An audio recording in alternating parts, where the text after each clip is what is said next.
Welcome to this video tutorial on how to send crypto from your TabTrader wallet.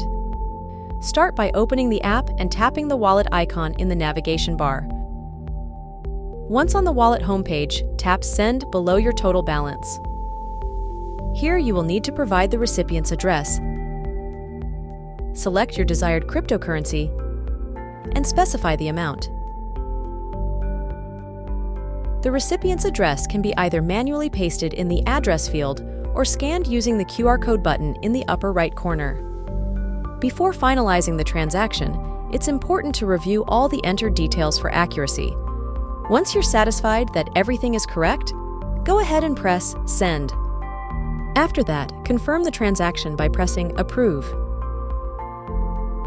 If you would like to overview the transaction details afterward, simply head over to the Transactions tab on the wallet's homepage. And there you have it!